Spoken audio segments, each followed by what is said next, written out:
The Empire had ruled the galaxy for over 50,000 years. Their ships moved between stars like silver ghosts. Their weapons could turn entire planets into dust. They had conquered 10,000 worlds, and no species had ever stood against them and survived. There were tall creatures with 4 arms and skin like polished metal. They believed themselves to be the perfect beings in the universe. Every other species was nothing but insects waiting to be crushed under their feet. When their long-range scanners detected a small blue planet orbiting a yellow star, they barely considered it worth their attention. The planet was called Earth by its inhabitants. The observers watched from orbit and saw these creatures called humans. They walked on 2 legs. They had soft skin that could be cut with the smallest blade. They lived short lives of barely 100 years. They still fought wars among themselves with simple projectile weapons. They had only recently learned to leave their own planet. High Commander studied the reports about Earth and laughed. His laughter echoed through the bridge of his flagship, the Eternal Conquest. He had led campaigns against warrior species with natural armor. He had destroyed civilizations that had mastered faster-than-light travel thousands of years ago. These humans were nothing. They were primitives who still burned dead plants for energy. They had no shields. They had no plasma weapons. They did not even have a unified government. The Council gave permission to claim Earth. It was considered a simple task, a training exercise for young officers. The Council expected the conquest to take no more than 3 standard rotations, brought only a small fleet of 20 vessels. He believed even that number was too many for such weak creatures. The first ships appeared in Earth's sky on a spring morning. People around the world looked up and saw massive shadows blocking the sun. Governments tried to make contact. They sent radio messages of peace and welcome. They did not respond. They had never spoken to species they intended to conquer. There was no point in talking to creatures who would soon be slaves or corpses. The attack began without warning. Weapons struck major cities across every continent. Millions died in the first hour. The humans' aircraft and missiles rose to meet the invaders, but their weapons could not penetrate shields. Explosions blossomed against invisible barriers and faded away like fireworks. The officers watched and felt only boredom. This was too easy. There was no honor in crushing ants. But then something unexpected happened. The humans did not surrender. On every conquered world before, the native species had seen power and lost all hope. They had knelt and begged for mercy. They had offered their planets and their lives.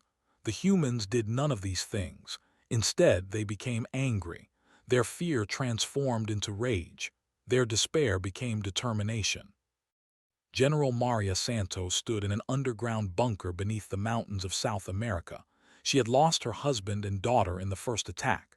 Her heart was broken, but her mind was sharp. She looked at the officers gathered around her and spoke words that would change history. She said that the aliens expected them to give up. She said that every enemy they had ever faced had surrendered. But humans were different. Humans had never been conquered. Humans did not know how to give up. They would fight until the last breath in their lungs. The resistance began small. Humans could not match technology in direct combat, so they did not try. They hid in forests and mountains and caves. They watched and learned. They discovered that soldiers were overconfident. They walked without caution because no species had ever fought back. They did not guard their supply lines because no conquered people had ever attacked them. A farmer named Wei became the first human to kill a soldier. The alien had come to his village to collect food. It stood 8 feet tall and carried a weapon that could vaporize a house. But it did not expect the old man with the hunting rifle to shoot it in its unprotected eye. The soldier fell. Wei took its weapon and disappeared into the mountains. That weapon killed 17 more before Wei died in battle 3 months later. The story of Wei spread across the world through hidden radio networks. Humans everywhere learned that the invaders could bleed. They could die. They were not gods. They were just another enemy, and humans had defeated enemies before. High Commander received reports of scattered attacks with growing irritation. He sent more soldiers to hunt the rebels. But Earth was a complicated planet with mountains and oceans and forests and deserts. The humans knew their world. The did not. Soldiers sent into the jungles of Southeast Asia vanished without trace. Patrols in the cities of Europe walked into traps of falling concrete and hidden explosives. Ships that landed in Africa to refuel found their fuel contaminated with strange substances that ruined their engines. The humans learned quickly. They studied every piece of technology they captured. Scientists in hidden laboratories worked day and night to understand alien science. They could not build weapons yet, but they learned their weaknesses. They discovered that shields could not stop slow-moving objects. A bullet traveling fast would be blocked, but a knife moving slowly could pass through. Soldiers began coating themselves in mud and crawling toward enemy camps with blades in their teeth. Doctor made the breakthrough that changed everything. She was a physicist who had survived the destruction of Tokyo. Working in a cave with equipment salvaged from destroyed universities, she found a frequency that could disrupt shield generators for exactly 4 seconds. 4 seconds was not long, but it was enough. Human missiles began reaching their targets. Called for reinforcements. He told the council that the situation was under control but requested additional ships as a precaution. The council was puzzled. No conquest had ever required reinforcements, but they sent 50 more vessels, then 100 more, then 500. The war that was supposed to last 3 rotations stretched into years. The humans built underground cities. They manufactured weapons in hidden factories. They created a global network of resistance that shared information instantly. They raided bases not for revenge but for knowledge. Every captured computer was studied. Every alien document was translated. Humans began to understand their enemy's history, psychology, and weaknesses. General Santos led the attack that captured the first warship. Her soldiers boarded the vessel during a supply run, moving through the corridors with silent efficiency. The crew never expected attack from within their own ship. They were warriors trained to fight with advanced weapons at great distances. They had forgotten how to defend themselves in close combat. Humans had never forgotten. Humans had spent their entire history learning to fight in close quarters. The ship fell in 40 minutes. That single captured ship gave humans access to faster-than-light communication. They sent a message to every corner of the galaxy. They told the story of Earth. They told how primitive humans were fighting the mighty Empire. They told how the invaders who had conquered 10,000 worlds were bleeding on the third planet from an ordinary sun.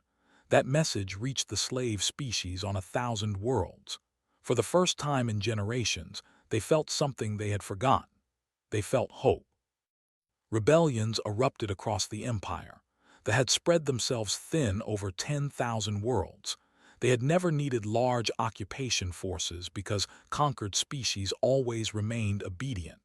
Now those species were remembering their pride. They were remembering their anger. They were looking at the example of humanity and finding their courage. High Commander was recalled to face the council. He stood before the ancient leaders and had no explanation to give. He had underestimated the humans. He had thought of them as primitives because they lacked technology. He had not understood that technology was not the measure of a species. Determination was. Courage was. The refusal to accept defeat was. The war lasted 12 Earth years. The final battle took place not over Earth but over the itself. Human ships, built with stolen technology and improved with human creativity, appeared in the sacred sky that no enemy had ever reached. General Santos, now old and white-haired, commanded the fleet from the bridge of a vessel named Hope. The Emperor broadcast a message to all worlds, demanding that the humans surrender. General Santos answered him directly. She said that humanity had never surrendered and never would. She said that they had made one fatal mistake. They had attacked a species that did not understand that some enemies were too powerful to fight. Humans had always believed that any enemy could be defeated. That belief was not ignorance. It was strength. The empire fell. They were not destroyed because the humans chose mercy. The liberated species wanted revenge, but humans counseled peace. They had learned through their long history that cycles of hatred only created more suffering. They were confined to there, stripped of their weapons but allowed to live. Perhaps someday they would learn what humanity had always known, that true strength was not the power to conquer but the courage to keep fighting when all hope seemed lost. The galaxy changed after the war. The freed species formed a new alliance with humans at its heart, not because humans were the most advanced or the most powerful, but because they had shown something the galaxy had never seen. They had shown that the spirit of a species mattered more than its technology. They had proven that determination could overcome any weapon. Historians would write about the war for thousands of years. They would try to explain how primitive beings with projectile weapons and chemical rockets had defeated the greatest military power in galactic history. Many theories were proposed. Some said humans were lucky. Some said they were already weakening. But those who had fought in the war knew the truth.